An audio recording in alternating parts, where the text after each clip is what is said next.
Reliance ஸ்டோர்ல என்ன நடக்குதுன்னு பார்க்கலாம் வாங்க. வீடியோவை ஸ்கிப் பண்ணாம கடைசி வரைக்கும் பாருங்க. இப்போ நம்ம சரவணன் வந்து மொத்த விஷயத்தையுமே வீட்ல உள்ள எல்லார்கிட்டயுமே சொல்லிடுறாங்க. நம்ம பாண்டியனும் கோமதியும் பயங்கர அதிர்ச்சியில இருக்காங்க. கோமதிக்கு தலையில இடி விழுங்குன மாதிரி இருக்கு. ரொம்பவே ஒரு மாதிரி ஆயிடுறாங்க. நம்ம சரவணன் இருந்துட்டு, "என்னம்மா மயிலு அப்படி இப்படி வீட்ல உள்ள வேலை செய்றா, இல்ல கடையிலலாம் வந்து வேலை பார்க்குறா. ஏன்டா அவள கொடுமை பண்றேன்னு சொல்லிட்டு என்ன கேட்டுக்கிட்டு இருந்தியே? நான்லாம் அவள கொடுமை பண்ணலம்மா. என்னதான் அவ இத்தனை நாளா கொடுமை பண்ணிக்கிட்டு இருந்தா. இவளை பத்தின எல்லா விஷயமும் தெரிஞ்சு ஒவ்வொரு நாளும் இந்த பொய்க்காரி கூட நம்ம வாழ்ந்துக்கிட்டு இருக்கோமே அப்படின்னு சொல்லிட்டு நான் எவ்வளோ நரக வேதனை அனுபவிச்சுக்கிட்டு இருந்தேன் தெரியுமா? இந்த விஷயம் எல்லாருக்குமே உங்களுக்கு தெரிஞ்சது அப்படின்னா கண்டிப்பாக நீங்கள் எல்லாருமே வருத்தப்படுவீங்கன்றதுக்காகவே இத்தனை நாளாக நான் இந்த விஷயத்த தயங்கிக்கிட்டு சொல்லாமே இருந்தேன். இப்போ பார்த்தியலம்மா, இப்போது இவ பண்ணதுக்கு என்னம்மா தண்டனை கொடுக்க போகிற? என் வாழ்க்கையவே கெடுத்துட்டா. இவ மட்டும் இல்லை, இவங்க குடும்பமாக சேர்ந்து என் வாழ்க்கையை அழிச்சிட்டாங்க அப்படின்னு சொல்லிட்டு இங்கே நம்ம சரவணன் ரொம்பவே மனசொடிஞ்சு போய் உட்காண்ட்ருக்காங்க. நம்ம பாண்டியன் எதுவுமே பேசாமல் சைலண்ட்டாக அப்படியே கூனி குறுகி நின்றுக்கிட்டு இருக்காங்க. தன்னோட பிள்ளையோட வாழ்க்கையை நம்ம இப்படி கெடுத்து விட்டுட்டோமே, நம்ம பார்த்து கல்யாணம் பண்ணி வச்சோமே, அவன் நம்ம சொன்ன பேச்சை தவிர இப்போ வரைக்குமே எப்போவுமே எதிர் பேச்சு பேசுனது கிடையாது. இப்படிப்பட்ட பிள்ளைக்கு நம்ம இப்படி பொய்க்காரியை கல்யாணம் பண்ணி வச்சு அவனோட வாழ்க்கைக்கு எடுத்துட்டோமே அப்படின்னு சொல்லிட்டு ரொம்பவே கூனி குறுக்கி நின்றுக்கிட்டு இருக்காங்க. இப்போது இங்கே நம்ம மயில் இருந்துட்டு நம்ம கோமதியோட காலில் விழுந்து, "அத்தை என்னை மன்னிச்சிடுங்க அத்தை, நான் வேணும்னெல்லாம் இப்படியெல்லாம் பொய் சொல்லலை அத்தை. அப்போது ஏதோ எங்கள் குடும்ப சூழ்நிலை அப்படி பொய்யெல்லாம் சொல்லிட்டோம். இனிமேல் பொய்யும் சொல்ல மாட்டோம் அத்தை. ப்ளீஸ் அத்தை என்னை மன்னிச்சு ஏற்றுக்கோங்க அத்தை" அப்படின்னு சொல்லிட்டு இப்போது இங்கே நம்ம கோமதிக்கு பயங்கரமாக கோவம் வருது. "இங்கே பாருடி, உன்கிட்ட பேசுறது கூட எனக்கு சுத்தமாக பிடிக்கல. அருவெறுப்பாக இருக்க உன் முகத்தை பார்க்கவே. என் பிள்ளை சரவண அப்பாவிடி. அவனை ஏமாத்துறதுக்கு உனக்கு எப்படி மனசு வந்தது? அது மட்டும் இல்லாமல் அவன் இப்படி பண்ணுறான், அப்படி பண்ணுறான், என்னை கொடுமை பண்ணுறான், நான் என் அம்மா வீட்டுக்கு போகிறேன்னு சொல்லிட்டு நீ கதை அளந்து விட்டுக்கிட்டு இருக்க. எவ்வளோ பெரிய ஃப்ராடுக்காரியாக இருப்ப. இங்கே பார், இனிமேல் நீ இந்த வீட்டில் ஒரு நிமிஷம் கூட இருக்கக்கூடாது" அப்படின்னு சொல்லிட்டு நம்ம கோமதி மயிலோட ரூம்குள்ளே போயிட்டு அவங்க பேக்கில் எல்லா ட்ரெஸ்ஸையுமே பேக் பண்ணிக்கிட்டு இருக்காங்க. பின்னாடியே நம்ம மயிலுமே போயிட்டு, "அத்தை ப்ளீஸ் அத்தை, வேண்டாம் அத்தை, என்னை மன்னிச்சிருங்க அத்தை, என்னை இந்த வீட்டை விட்டு மட்டும் அனுப்பிடாதீங்க அத்தை, எனக்கு எப்படி தண்டனை வேணாலுமே கொடுங்க அத்தை, நான் வாங்கிக்கிறேன்" அப்படின்னு சொல்லிட்டு அழுகுறாங்க. "ஏய் என்கிட்ட பேசாதடி, உன்கிட்ட பேசவே எனக்கு சுத்தமாக பிடிக்கல, நான் முன்னாடியே சொல்லிட்டு வந்துட்டேன்" அப்படின்னு சொல்லிட்டு பயங்கர கோவமாக பேசிக்கிட்டு இருக்காங்க. இப்போது நம்ம கோமதி ஒவ்வொரு ட்ரெஸ்ஸாக எடுத்து எல்லாமே அடுக்கிக்கிட்டு இருக்காங்க. ட்ரெஸ் எடுக்கிறப்ப தான் இங்கே மயிலோட நகை பாக்ஸ் வந்து கீழே விழுகுது. அதுக்கப்புறம் அந்த நகையெல்லாம் எடுத்து வைக்கலான்னு ஓப்பன் பண்ணுறாங்க. பாதி நகை கருத்து இருக்குது. அதை பார்த்து நம்ம கோமதி பயங்கரமாக அதிர்ச்சி ஆகுறாங்க. இது நம்ம மயிலுமே ரொம்ப பதட்டப்படுறாங்க. "ஐயோ, அத்தைக்கு தெரியாமல் கவரிங் நகையை மட்டும் நம்ம எடுத்து வச்சுருந்தோமே, பாலிஷ் போட்டுட்டு வந்து வச்சிடலாம் அப்படின்னு சொல்லிட்டு பார்த்துட்டாகலையே அத்தை" அப்படின்னு சொல்லிட்டு ரொம்பவே பதட்டப்படுறாங்க. "ஏய் என்னடி இது? இதெல்லாம் யாருதுடி? உன்னுடைய நகை தானே? இதெல்லாம் உன் வீட்டில் இருந்து போட்ட நகை தானே? ஏன் கருத்து போயிருக்கு? ஓ, இதுலேயும் நீங்கள் திருட்டு வேலை பார்த்துட்டீங்களா? போய் சொல்லிட்டீங்களா? அப்போது 80 பவுன் போட்டேன்னு சொல்லிட்டு நீ உங்கள் அப்பா அம்மா எம்பிட்டு பெருமை பேத்திக்கிட்டாக. அப்போது மொத்தமும் கவரிங்காடி" அப்படின்னு சொல்லிட்டு முடிஞ்சு அப்படின்னு சொல்லிட்டு மயில் வந்து மனசுக்குள்ளே நினைக்கிறாங்க. "அத்தை அது வந்து அத்தை அது ஓ, என்ன சொல்ல வர? இதுவும் அந்த பொய்யில் ஒன்று அப்படின்னு சொல்ல வரியாடி? இன்னும் எவ்வளோ தாண்டி பொய்யை நீங்கள் மறைச்சி வச்சுக்கிட்டு இருக்கீங்க? ஐயோ கடவுளே ராமா, இப்படிப்பட்ட பொய்க்காரியை நான் எங்கேயுமே பார்த்தது கிடையாதே" அப்படின்னு சொல்லிட்டு பயங்கர அதிர்ச்சியாக இருக்காங்க. வெளியே கொண்டு வந்த நகை எல்லாத்தையுமே எல்லாருக்கிட்டையும் காட்டவும் நம்ம சரணன் வந்துட்டு, "என்னம்மா சொல்கிறேன்? அப்போது நகை விஷயத்துலேயும் ஃப்ராட் பண்ணிட்டாங்களா? அம்மா, இவ வேண்டவே வேண்டாம்மா. நம்ம வீட்டுக்கு இவ செட் ஆனவளே கிடையவே கிடையாது. இப்படிப்பட்ட ஒரு கேவலமான குடும்பத்தை நான் எங்கேயுமே பார்த்தது கிடையாதுமா. அப்பா, உங்களுக்கு ஒரு விஷயம் தெரியுமாப்பா? இவளோட அப்பன் கடைக்கு வந்தாரே, கடைக்கு வந்த நாளே 1 மாதத்துக்கு தேவையான மளிகை பொருள் எல்லாமே மூட்டை கட்டினாரு. எதுக்குன்னு கேட்டதுக்கப்போ, எங்கள் வீட்டுக்கு தான், நாங்கள் வீட்டுக்கு எடுத்துகிட்டு போகிறேன் இந்த மளிகை சாமான்லாம்" அப்படின்னு சொல்லிட்டு சொன்னாங்க. "சரிங்க, நீங்கள் கணக்கில் எழுதி வச்சுட்டு இந்த பொருளெல்லாம் வீட்டுக்கு கொண்டு போங்கன்னு நான் சொன்னேன். ஆனால் என்னப்பா எனக்கே கணக்கா? என் கணக்கெல்லாம் வேற கணக்கு. நான்லாம் கணக்கெல்லாம் எழுதி வைக்க முடியாது" அப்படின்னு சொல்லிட்டு என்கிட்டே அந்த ஆள் திமிரா பேசினாருப்பா. 1 மாதத்துக்கு தேவையான மளிகை பொருளை தலைமால வச்சு அவர் பாட்டுக்கு கொண்டு போகிறாரு. கேட்டால் நம்ம கடை தானே அப்படின்னு சொல்கிறாங்க. "இதெல்லாம் உங்ககிட்ட நாங்கள் சொல்லலப்பா. இது தெரிஞ்சால் நீங்கள் சண்டை போடுவீங்க, இல்லை டென்ஷன் ஆவீங்க அப்படின்றதுக்காகவே இந்த விஷயத்த சொல்லாமல் இருந்தோம். இந்த குடும்பம் சரியில்லப்பா. கொஞ்சம் கூட பழக்க வழக்கமே சரியில்ல. வாய தொறந்தாலே பொய் தான். அது மட்டும் இல்லாம இன்னொரு விஷயத்த கூட உங்ககிட்ட சொல்ல மறந்துட்டேன்ப்பா. நம்ம கடையில ரூ. 1000வோ, ரூ. 1100வோ கணக்குல கம்மியா வந்ததுல, அந்த பணத்தை திருடுனது இதோ நிக்கிறாளே, இவளோட அப்பன்தான். என் கண்ணால பார்த்தேன்ப்பா. உடனே இவ மயில் கிட்ட வந்து நான் கேட்டேன், "உன் அப்பா பணத்தை திருடுறாருடி" அப்படின்னு சொல்லிட்டு. அவர் இருந்துட்டு, "என் அப்பா அப்படி இல்ல, ரொம்ப வல்லவரு, நல்லவருன்னு" சொல்லிட்டு வசனமெல்லாம் பேசினாப்பா இவ. ஆனா இவளுக்கும் தெரிஞ்சிருக்கு 2 பேருமா சேர்ந்து தான் திருடியிருக்காங்க அப்படின்னு சொல்லிட்டு. மயில் இருந்துட்டு, "ஐயோ மாமா, ஏன் மாமா அபாண்டமா பழி போடுறீங்க" அப்படின்னு சொல்லிட்டு. உடனே நம்ம பாண்டியன் இவ்வளோ நேரமா பேசாம இருந்து, இப்போ இங்க பாருப்பா மயிலு, ஏதாவது வாயை திறந்த அம்புடுதான், நடக்கிறதே வேறப்பா அப்படின்னு சொல்லிட்டு பயங்கர கோவமா சொல்றாங்க. "சரவணா, நீ சொல்றதெல்லாம் உண்மையாப்பா?" அப்படின்னு சொல்லிட்டு. "ஆமாப்பா, நம்ம கடையில பணம் காணாம போறது எல்லாமே இவளோட அப்பாவால தான். ஆனா நீங்க பழனி மாமாவை காயப்படுத்திட்டீங்க. பழனி மாமா தான் பணத்தை எடுத்திருப்பாரு, இல்லை கணக்கில் ஏதாவது மிஸ் பண்ணியிருப்பாங்க அப்படி இப்படின்னு சொல்லிட்டு அவங்கள நீங்கள் ரொம்ப அவமானப்படுத்தி பேசுனீங்கப்பா. ஏண்டா அப்போவே இந்த விஷயத்த சொல்லியிருக்கணும்ல. எங்கப்பா நான் சொன்னனா தான் இவ என் மேலே பழிய திருப்பி விட பார்க்குறாளே. அது மட்டும் இல்லாமல் நான் இவளை கொடுமை பண்ணுறேன் அப்படி இப்படின்னு சொல்லிட்டு உங்ககிட்ட கட்டுக்கதை விட்டு வச்சிருக்காளப்பா. இவளை பற்றி உங்களுக்கு தெரியாதா என்ன? இப்போ நல்லாவே தெரிஞ்சிருக்குமே. நான் எதுவுமே பண்ணாமல் இவளோட பொய் எல்லாமே வெளியே தெரிஞ்சிடக்கூடாது அப்படின்றதுக்காக இந்த வீட்டில் எல்லார்கிட்டையுமே என்னை கெட்டவனாக்க இவ பாடுபட்டவப்பா. இவ எப்படினாலும் பண்ணியிருப்பா. அதான் ஆதாரத்தோட உங்ககிட்ட நிரூபிக்கணும்னு சொல்லிட்டு நானும் சைலண்ட்டாக இருந்துட்டேன். பாவம் பழனி மாமா அப்படின்னு சொல்லிட்டு சொல்லிக்கிட்டு இருக்காங்க. இங்க நம்ம கோமதி இருந்துட்டு, "ஏங்க என்னங்க இதெல்லாம்? நான் இதெல்லாம் சீரியலில் கூட பார்த்தது கிடையாதுங்க. இப்படிப்பட்ட பொய்க்காரிங்களே. ஐயோ கடவுளே, அருவெருப்பாக இருக்குங்க. நம்ம பிள்ளை சரவணன் இந்த வீட்லேயே நம்ம சொல்கிற பேச்செல்லாம் கேட்குற ஒரே ஆள் யாருன்னா இவன் தாங்க. இவனுக்கு போய் இப்படிப்பட்ட பொண்ணு கல்யாணம் பண்ணி வச்சு இவனோட வாழ்க்கையை நம்ம கெடுத்துட்டோமே" அப்படின்னு சொல்லிட்டு பயங்கரமாக அழுகுறாங்க. உடனே இங்கே நம்ம பாண்டியன் இருந்துட்டு, "இங்கே பாரு கோமதி, நீ அழுகாத, பார்த்துக்கலாம்" அப்படின்னு சொல்லிட்டு சொல்கிறாங்க. இதுக்கப்புறம் பார்த்து என்னங்க பண்ணுறது? நம்ம பிள்ளையோட வாழ்க்கை கெட்டு போய் இருக்கீங்க. இப்படி குடும்பமாக சேர்ந்து நம்ம குடும்பத்தை ஏமாத்திட்டாங்களே அப்படின்னு சொல்லிட்டு பயங்கர கடுப்பாக இருக்காங்க நம்ம கோமதி. இதுக்கப்புறம் இவ வீட்டிலே இருக்கக்கூடாதுங்க அப்படின்னு சொல்லிட்டு பயங்கர கோவமாக அவங்க ட்ரெஸ் எல்லாத்தையுமே திரும்பவும் போயிட்டு பேக் பண்ணுறாங்க. இன்னொரு சைடு இங்கே நம்ம பாக்கியம் வந்து மயிலுக்கு கால் பண்ணுறாங்க. ஆனால் மயில் கால் அட்டன் பண்ணுறதில்ல. ஏன்னா அவங்க வீட்டில் பெரிய பிரச்சனையே வெடிச்சிருக்கு. இந்த விஷயம் வந்து நம்ம பாக்கியத்துக்கும் அவங்க ஹஸ்பண்டுக்கும் தெரியாது. ஏங்க மயிலோட வீட்டுக்கு போயிட்டு ரொம்ப நாள் ஆச்சுங்க. அவங்க வீட்டுக்கு போயிட்டு வந்துடலாம். அது மட்டும் இல்லாமல் அவங்க வீட்டுக்கு போனோம் அப்படின்னா சம்மந்தி வகை வகையாக சமைச்சு போடுவாங்க. ஏதோ வயிறார பலகாரமெல்லாம் சாப்பிட்டு வரலாங்க. அப்படியே மயிலை பார்த்த மாதிரியும் இருக்கும், நம்ம பிடிச்சதை சாப்பிட்ட மாதிரியும் இருக்கும். என்ன வேணும்னு சொன்னால் அந்த சம்மந்தி அம்மா டக்கு டக்குன்னு சமைச்சு கொடுத்துருவாங்க. வீட்டில் மளிகை பொருளெல்லாம் இருக்கும்ல, ஏன்னா கடையை வச்சு நடத்துகிறாங்க. எல்லா பொருளும் அங்கே இருக்கும். வேணுன்றத அப்போவே செஞ்சு கொடுப்பாங்க. "வாங்க வாய்க்கு ருசியாக நம்ம சாப்பிட்டு வருவோம்" அப்படின்னு சொல்லிட்டு. மாணிக்கம் வந்துட்டு, "என்ன பாக்கியம், எப்போவுமே நான் தான் இப்படி உன்னை கூப்பிடுவேன், இன்றைக்கி என்னடா நீ கூப்பிடுற" அப்படின்னு சொல்லிட்டு. "என்னமோ தெரியலைங்க, பலகாரமெல்லாம் சாப்பிட்டு ரொம்ப நாள் ஆச்சுல. இப்படி எப்பயாவது ஒரு டைம் சம்மந்தி வீட்டுக்கு போனோம் அப்படின்னா அவங்க நமக்கு பிடிச்சதை செஞ்சு போடுறாங்க. அதாங்க நம்ம இப்போவே போயிட்டு வந்துடுவோமா" அப்படின்னு சொல்லிட்டு. "சரி பாக்கியம், நீ சொல்கிறது தான் கரெக்டு. காலையில் கூட கஞ்சி மட்டும்தான் செஞ்சுருந்தேன். சரி இன்னைக்கு சுடருக்கு லீவு அப்படின்னு சொல்லிட்டு, சரி நம்ம நம்ம மட்டும் போய் சாப்பிட்டா நல்லா இருக்குமா, சுடரையும் கூட்டிகிட்டு போகலாமா அப்படின்னு சொல்லிட்டு. வேண்டாங்க, இப்படியெல்லாம் வேண்டவே வேண்டாம், நம்ம போயிட்டு சாப்பிட்டு வருவோம். வரப்போ சுடருக்கு ஏதாவது ரைஸோ இல்லை பிரியாணியோ இல்லை அவளுக்கு பிடிச்சது ஏதாவது சொன்னானா அதை நம்ம வாங்கிட்டு வந்துடுவோம். குடும்பமாக போயிட்டு உக்காந்துக்கிட்டோம் அப்படின்னா தின்றதுக்காக வந்திருக்காங்க அப்படின்னு சொல்லிட்டு நினச்சிடக்கூடாதுல்ல. அதனால தாங்க சொல்கிறேன். சுடருக்கு வேணுன்றது எல்லாமே நம்ம வரப்போ கடையில் வாங்கிட்டு வந்துடலாங்க அப்படின்னு சொல்லி சொல்கிறாங்க. "சூப்பர் பாக்கியம், சூப்பராக யோசிக்கிற.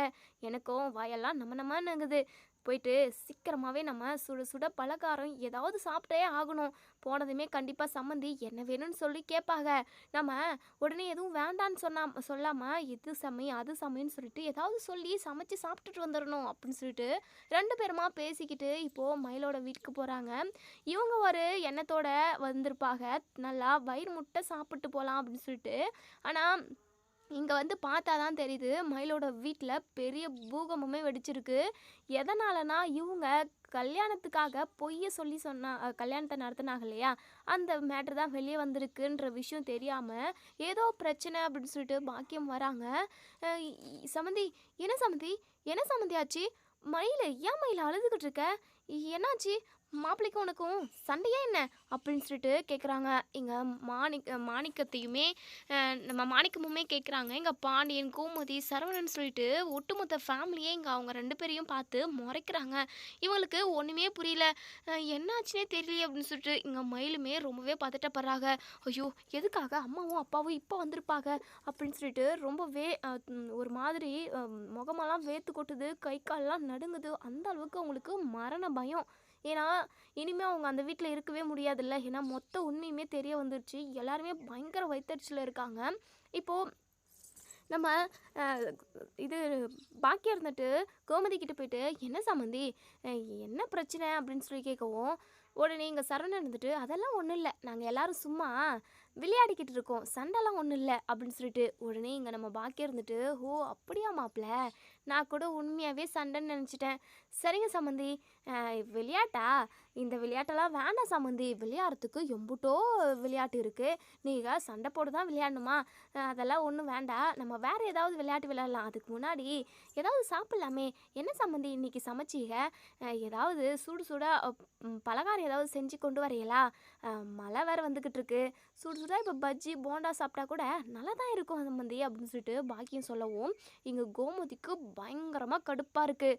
"என்ன சம்மந்தி, நீங்க சாப்பிட்றதுக்காகவே வந்திருக்கீங்களா?" அப்படின்னு சொல்லி கேட்கவும், "ஐயையோ! என்ன சம்மந்தி, பொசுக்குன்னு இப்படி சொல்லிட்டீங்க? ஏதோ சும்மா வந்தோம். நீங்க வந்த உடனே என்ன சாப்பிட்றீங்க? எது சாப்பிட்றீங்க? வேணுன்றத அப்படி கேட்டு சமைச்சு குடுப்பீங்க. அதான் இன்னைக்கு நீங்க கேட்காததுக்கு முன்னாடியே நாங்க சொல்லிட்டோம். ஏன்னா, நீங்க கேட்டு உங்க வாய் வலிச்சிரும்ல. அதுக்காக தான் சம்மந்தி. நீங்க எதுவும் தப்பா நெனச்சுக்காதீங்க. அதில வேற ஒண்ணும் இல்ல சம்மந்தி." அப்படின்னு சொல்லிட்டு எங்க பாக்கியம் வந்து சமாளிக்கிறாங்க. உடனே இங்க கோமதி இருந்துட்டு, "அ அது எப்படி? உங்களுக்கு மட்டும் இப்படி ரொம்ப நல்லா நடிக்க வருது. என்ன சினிமாவுலது நடிச்சீங்களா என்ன?" அப்படின்னு சொல்லிட்டு கோமதி கேட்கவும், எங்க பாக்கியத்துக்கு ஒண்ணுமே புரியல. "என்ன சம்மந்தி என்னென்னவோ பேசுறீங்க? நாங்க எதுவும் பேசல. உண்மைய தான் பேசுறோம். நீங்க தான் பொய்யா பேசிக்கிட்டு இருக்கீங்க." அப்படின்னு சொல்லிட்டு எங்க மாணிக்கம் இருந்துட்டு, பாக்கியம் என்ன பாக்கியம்? இங்க என்ன பிரச்சனை நடந்துக்கிட்டு இருக்குன்னே தெரியலையே. இவங்க விளையாட்டுன்னு சொன்னாங்க. உண்மையாவே பிரச்சனை நடந்துக்கிட்டு இருக்கோ?" அப்படின்னு சொல்லிட்டு உடனே இங்க நம்ம பாண்டியன் இருந்துட்டு எங்க பாக்கியங்கிட்ட வந்து, "ஏங்க உங்ககிட்ட நாங்கள் மயில பொண்ணு கேட்டு வரப்போ உங்ககிட்ட ஏதாவது நாங்கள் பொய் சொன்னோமா? எங்களுக்கு 4, 5 வீடு இருக்குது, பெரிய பெருசா 4, 5 கடை இருக்குது, பெரிய பெரிய ஃபேக்ட்ரி வச்சு நடத்திக்கிட்டு இருக்கோம் அப்படின்னு ஏதாவது உங்ககிட்ட பொய் சொன்னோமா?" அப்படின்னு சொல்லிட்டு எங்க பாக்கியம் திரு திருன்னு முழிக்கிறாங்க. "ஏன் சம்மந்தி இப்படியெல்லாம் கேட்குறீங்க?" அப்படின்னு சொல்லிட்டு, "பின்ன என்ன சம்மந்தின்னு சொல்கிறது கூட எனக்கு பிடிக்கல. அதுக்கப்புறம் ஏன் நீங்க அ பொய் சொல்லியே கல்யாணம் பண்ணியிருக்கீங்க?" அப்படின்னு சொல்லிட்டு, "பொய்யா? என்ன சம்மந்தி பேசுறீங்க? நாங்க எதுக்காக பொய் சொல்லணும்?" அப்படின்னு சொல்லிட்டு, "ஆமாமாமா. நீங்க பொய்யே சொல்லல. நீங்க உண்மைய மட்டும் தான் சொல்லி என் பிள்ளைக்கு கல்யாணத்த பண்ணி வச்சிருக்கீங்க." அப்படின்னு சொல்லிட்டு எங்க பாண்டியன் வந்து நக்கலா பேசுறாங்க. உடனே நம்ம பாக்கி இருந்துட்டு, "என் மயிலு என்னடி நடந்துக்கிட்டு இருக்கு? ஏன் சம்மந்தி எல்லாம் கோவமா இருக்காங்க? அப்படி என்னடி பண்ணி தொலைச்ச? சம்மந்தி இவ ஏதாவது தப்பு பண்ணிட்டாளா? சொல்லுங்க சம்மந்தி. இவளுக்கு புத்திமதி சொல்லி நாங்க சரியா இருக்க வைக்கிறோம்." அப்படின்னு சொல்லிட்டு உடனே இங்க சரவணன் வந்துட்டு, "நீங்க பாருங்க, யாருமே தப்பு பண்ணல. நீங்க எல்லாரும் தான் தப்பு பண்ணியிருக்கீங்க. நீங்க குடும்பமா சேர்ந்து எங்க குடும்பத்தை ஏமாத்திருக்கீங்க. என்ன ஒண்ணும் தெரியாத மாதிரி நடிக்கிறீங்க? உங்க பொண்ணு படிக்கல. 2 வயசு என்னை விட அதிகம். அது மட்டும் இல்லாம நகை 80 பவுன் நகை போட்டேன்னு சொல்லிட்டு ஓவரா ஊர் ஃபுல்லா பீத்திக்கிட்டு இருந்தீங்கல்ல. அதில ஒண்ணு கூட தங்கமே கிடையாது. எல்லாமே கவரிங்கு. இப்படி அடுக்கடுக்கா பொய்ய சொல்லி இவள என் தலையில கட்டி வச்சுட்டீங்க. உங்களுக்கு கொஞ்சமாவது மனசாட்சி இருக்கா? ஒழுங்கா உங்க பொண்ண கூட்டிக்கிட்டு உங்க வீட்டுக்கு கூட்டிட்டு போயிடுங்க." அப்படின்னு சொல்லிட்டு இத கேட்ட பாக்கியம் பயங்கரமா அதிர்ச்சி ஆகுறாங்க. "என்ன மாப்ள, அ என்னமோ 2 வயசு அதிகமா இருக்குன்னு சொல்லிட்டு இப்படி ஓவரா தான் பேசிக்கிட்டு இருக்கீங்க. ஏன் இப்பல்லாம் அப்படி எல்லாம் யார் பார்க்குறாங்க? ஒரு வயசு முன்ன பின்ன தான் இருக்கும். அதெல்லாம் ஒரு குத்தம் குறைன்னு சொல்லிட்டு இப்படி பொண்ண வீட்டுக்கு கூட்டிட்டு போக சொல்றீங்க. என்ன மாப்ள, என்ன திட்டம் போட்டு பண்ணிக்கிட்டு இருக்கீங்களா?" அப்படின்னு சொல்லிட்டு, "நாங்கலாம் திட்டம் போடல. நீங்க எல்லாருமா சேர்ந்து தான் திட்டம் போட்டு எங்க குடும்பத்தவே ஏமாத்திருக்கீங்க. நீங்க பண்ண திருட்டு வேலைக்கு இப்போ நாங்க போலீஸ் கம்ப்ளைண்ட் பண்ணோம் அப்படின்னா, அம்புட்டுதான். நீங்க எல்லாருமே ஜெயிலுக்குள்ள தான் இருப்பீங்க." உடனே எங்க பாக்கியம் ரொம்பவே பதட்டப்படுறாங்க. "சரி விடுங்க மாப்ள. ஏதோ தெரியாம அப்படி பொய்ய சொல்லிட்டோம். அது எப்படி தெரியாம எப்படி பொய் சொல்லுவீங்க?" அப்படின்னு சொல்லிட்டு கேட்கவும், உடனே இங்க நம்ம கோமதி இருந்துட்டு, "டேய் சரவணா, நீ சும்மா இருடா. இங்க பாருங்க, எல்லாருமா சேர்ந்து ஒட்டுமொத்தமாக எங்கள் குடும்பத்தவே ஏமாத்திட்டீங்க. முக்கியமாக என் பிள்ளை தான் இதில் பாதிக்கப்பட்டிருக்கான். இப்படி பொய்க்காரியே கல்யாணம் பண்ணி கொடுத்து என் பிள்ளைய எதுக்காக கஷ்டப்படுத்துறீங்க? ஒழுங்கா உங்கள் பொண்ணை உங்கள் வீட்டுக்கே கூட்டிகிட்டு போயிடுங்க. இனிமேல் இந்த வீட்டில் இவ ஒரு நிமிஷம் கூட இருக்கக்கூடாது அப்படின்னு சொல்லிட்டு சொல்கிறாங்க. இங்கே பாக்கியம் பயங்கரமாக அழுகுறாங்க. இங்கே பாருங்கள் சம்மந்தி, ஏதோ அப்போது இருக்கிற குடும்ப சூழ்நிலையில் இப்படியெல்லாம் நாங்கள் பொய் சொல்லி கல்யாணம் பண்ண வேண்டியதாச்சு. எதுக்காக பொய் சொன்னீங்க? என்ன அப்படிப்பட்ட குடும்ப சூழ்நிலை உங்களுக்கு அப்படின்னு சொல்லிட்டு சம்மந்தி, மயிலுக்கு கல்யாணம் அதாவது குறிப்பிட்ட நாளில் கல்யாணம் பண்ணியாகணும். இந்த டேட்டை மீறிடுச்சு அப்படின்னா அவளுக்கு கல்யாணமே நடக்காது. ஏதோ ஒன்று ரெண்டு பொய்யை சொல்லி கல்யாணம் பண்ணுறதுல ஒரு தப்பும் இல்லை. 1000 பொய்யை சொல்லி கல்யாணம் பண்ணுறாங்க.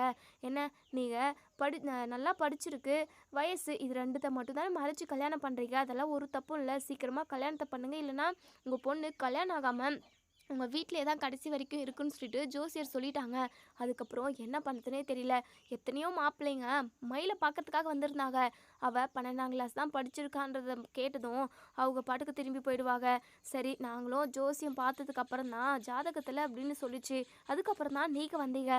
சரி, உங்களை விட்டாலும் எங்களுக்கு வேறு வழி இல்லைன்னு சொல்லிட்டு தான் நாங்கள் அப்படி ஒரு பொய்யை சொல்லிட்டோம். மற்றபடி வேறு ஒன்றும் இல்லைங்க. மற்றபடி மயில் ரொம்ப ரொம்ப நல்ல பொண்ணு சம்மந்தி. தயவு செஞ்சு என் பொண்ணை இதே வீட்டில் நல்லபடியாக வாழ வைக்க வேண்டிய கடமை உங்களுக்கு சம்மந்தி அப்படின்னு சொல்லிட்டு இங்கே கோமதி இருந்துட்டு, இங்கே பாருங்கள், நீங்கள் என்ன தான் காரணம் சொன்னாலும் நீங்கள் பண்ணது ரொம்ப ரொம்ப தப்பு. பெத்த பிள்ளையே இப்படி ஒரு தப்பை பண்ணியிருந்தா, இப்படி ஒரு பொய்யை சொல்லியிருந்தா நாங்கள் வீட்டில் வச்சிருக்க மாட்டோம். நீங்கள் என்ன குடும்பமாக இப்படி பொய் சொல்லி ஏமாத்திருக்கீங்க. ஒழுங்கா உங்கள் பொண்ணை கூட்டிகிட்டு போங்க அப்படின்னு சொல்லிட்டு இங்கே நம்ம பாக்கியமும் அழுதுகிட்டு இருக்கவும் இங்கே உடனே சரவணன் இருந்துட்டு, இப்படியே பேசிக்கிட்டு இருந்தாலாம் வேலைக்கு ஆகாதுமா அப்படின்னு சொல்லிட்டு மயிலை தரன்னு பிடிச்சி இழுத்துட்டு போயிட்டு வீட்டுக்கு வெளியே விட்டுட்டு கதவை அதாவது அவங்க 3 பேரையும் வெளியே அனுப்பிட்டு கதவை லாக் பண்ணிடுறாங்க. இங்கே நம்ம பாக்கியம் இருந்துட்டு, மயில் என்னடி இதெல்லாம் போச்சு, எல்லாமே போச்சு. எப்படி இவ்வளோ நீ உஷார் இல்லாமல் இருந்த? எதுக்காக இவங்களுக்கு எல்லாருக்குமே இந்த விஷயம் தெரிஞ்சிச்சு? கொஞ்சம் கூட நீ உஷாராக இருக்கவே மாட்டியாடி? உன் வாழ்க்கையை நீ நல்லபடியாக வாழணுன்ற எண்ணமே உனக்கு இல்லைல்ல? உன்னை மாதிரி பிள்ளையையும் இந்த உங்கள் அப்பனை மாதிரி ஒரு புருஷனையும் வச்சுக்கிட்டு இருந்தா நான் எப்படி உலகத்தில் வாழ முடியும்? உன் அப்பங்கிட்ட ஓரியாடி நான் இப்போது நடுத்தருவில் தான் இருக்கேன். உங்கள் 2 பேரையும் எப்படியாவது கரை சேர்த்திடணுன்றதுக்காக நான் எம்பிட்டு கஷ்டப்படுறேன் தெரியுமா? உன் கல்யாணத்துக்கு வாங்கின கடனை கூட இனிமே அடைக்கலடி. கடங்காரி வந்து வீட்டுக்கு முன்னாடி வந்து கத்திட்டு போகிறா. அக்கம் பக்கம் உள்ளவங்க எல்லாருமே இன்னுமே கடத்த அடிக்கல, இவெல்லாம் என்ன குடும்பம் நடத்துகிறான்னு சொல்லிட்டு அக்கம் பக்கமெல்லாம் பேச ஆரம்பிச்சிட்டாங்கடி. நீயும் இப்போது நம்ம வீட்டில் வந்து உட்காந்துக்கிட்ட அப்படின்னா அப்படிதான் சுடரோட வாழ்க்கையும் போச்சு. பக்கம் உள்ளவங்க எல்லாருமே நம்ம மேலே காரி துப்புவாங்க.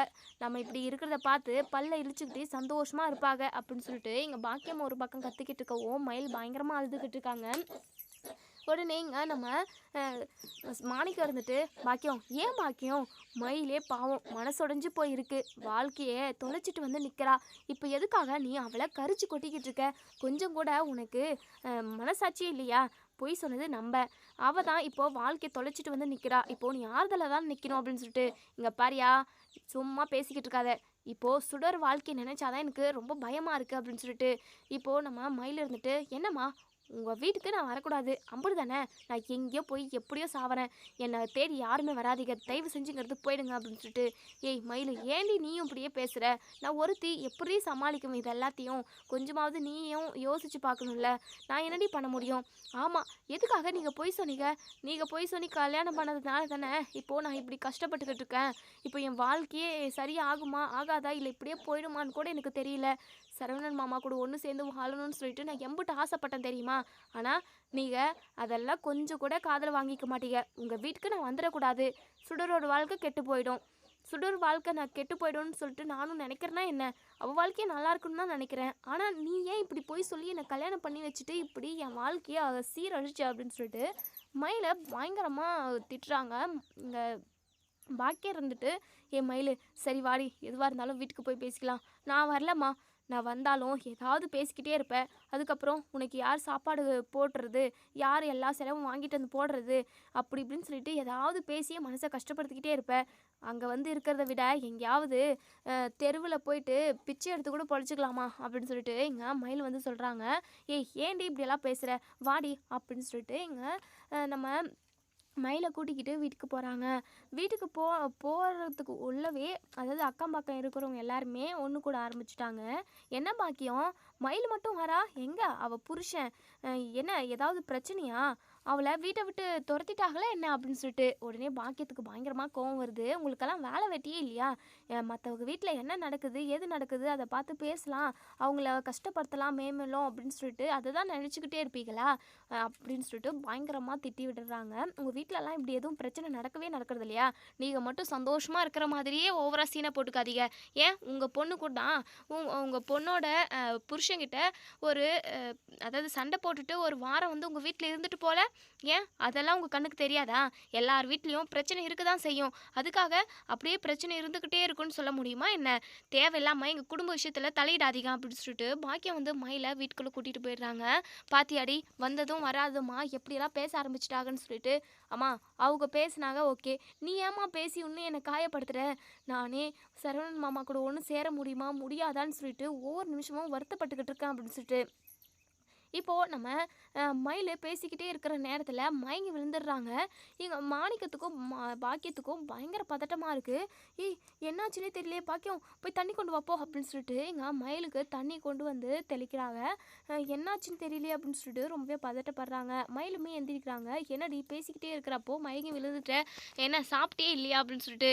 நல்லாதாம்மா சாப்பிட்டேன். ஒரு கொஞ்ச நாளாகவே எனக்கு தலை சுற்றுற மாதிரி இருக்குது, வாமிட் வர மாதிரி இருக்குது, இப்படி நிறைய ஒரு மாதிரி டயர்டாக இருக்கு, என்னன்னே தெரியலம்மா அப்படின்னு சொல்லிட்டு. ஏய் ஒரு வேளை நீ கர்ப்பமா இருப்பியோ அப்படின்னு சொல்லிட்டு. அம்மா இங்க சும்மா இரும்மா, போன டைமே அப்படிதான் கரெக்டாக மாமா இந்த வீட்டில் எடுத்துகிட்டு வந்து விட்டாங்க. அதுக்கப்புறம் ப்ரெக்னென்சி கிட்ட வாங்கிட்டு வந்து செக் பண்ணோம், அதில் ரெட்டைக்கோடு காட்டுச்சு. அதுக்கப்புறம் நம்ம எல்லாரும் ரொம்ப சந்தோஷப்பட்டோம்ல. அப்புறம் ஹாஸ்பிட்டலுக்கு போயிட்டு பார்த்தா 100ல் 1000ல் ஒருத்தவங்களுக்கு இப்படி நடக்கும்னு சொல்லிட்டு உங்களுக்கு குழந்தையே இல்லைன்னு சொல்லிட்டு அனுப்பிட்டாங்க. அது மூலமாக நான் எம்புட்டு கஷ்டப்பட்டேன் தெரியுமா? மாமா என்னை எப்படியெல்லாம் கரிச்சு கொட்டினாங்க தெரியுமா? மற்ற விஷயத்தில் கூட நம்ம பொய் சொன்னோம், ஆனால் குழந்தை விஷயத்தில் உண்மையை தானே சொன்னோம். ஆனால் எப்படி போய் முடிஞ்சிச்சு பாத்தியா? வேண்டாம் விடுமா அப்படின்னு சொல்லிட்டு சாதாரணமாக ஆயிடுறாங்க. மறுநாள் காலையில் இங்கே நம்ம பாக்கியம் வந்து இட்லி செஞ்சு சட்னி அரைக்கிறாங்க. நம்ம மயிலுக்கு கொண்டு வந்து கொடுக்குறாங்க. வேண்டாம்மா எனக்கு சாப்பாடே வேண்டாம், எனக்கு மனசு கஷ்டமாக இருக்குமா, என் வாழ்க்கை மட்டும் ஏமா இப்படி இருக்கணும்? ஏன் மீனா அவங்க அப்பா அவங்க வீட்டில் கூட பெரிய பணக்காரங்க, அவங்க அந்த வீட்லேயும் ரொம்ப சந்தோஷமாக தான் மீனா இருந்திருப்பா. அப்புறம் இந்த வீட்டுக்கு வந்ததுக்கப்புறமும் எந்த வேலையுமே செய்ய மாட்டா, அழகாக வேலைக்கு போயிட்டு வருவா. அத்தை அவளை கவனின்னு கவனிப்பாங்க. அவளுக்கு மட்டும் தலையெழுத்தில் நல்லா எழுதி வச்சிருக்கோமோ, அவங்க புருஷனுமே நல்லா பார்த்துக்கிறாங்க. ஏன் கதிர் ராஜியும் கூட ஏதோ ஒரு சுச்சுவேஷனில் அப்படி கல்யாணம் பண்ணிக்கிட்டாங்க. இப்போ அவங்க 2 பேரும் கூட ரொம்ப சந்தோஷமாக இருக்காங்கம்மா. ஏன் நான் பிறந்த வீடும் இப்படி இருக்கணும், புகுந்த வீடும் இப்படி இருக்கணும், நான் என்னம்மா பாவம் பண்ணேன் அப்படின்னு சொல்லிட்டு மயில் பயங்கரமாக அழுகுறாங்க. உடனே பாக்கியம் இருந்துட்டு, சரிடி அழுகாத எல்லாம் சரியாயிடும், பார்க்கலாம் கொஞ்ச நாள் ஆற போடுவோம், அதுக்கப்புறம் போயிட்டு பேசி பார்ப்போம் என்ன சொல்கிறாங்கன்னு சொல்லிட்டு அப்படின்னு சொல்கிறாங்க. கண்டிப்பாக மாமா அத்தை மனசோட கண்டிப்பாக மாறவே மாறாதுமா அப்படின்னு சொல்லிட்டு பயங்கரமாக அழுதுகிட்டே இருக்காங்க. அப்படி இப்போது நம்ம பாக்கியம் இருந்துட்டு அது இது சொல்லி இங்கே மயிலுக்கு இட்லி ஊட்டி விடுறாங்க. நம்ம மயிலுமே சாப்பிட்றாங்க. சாப்பிட்டுக்கிட்டே இருக்கிறப்போ வாமிட் பண்ணிடுறாங்க.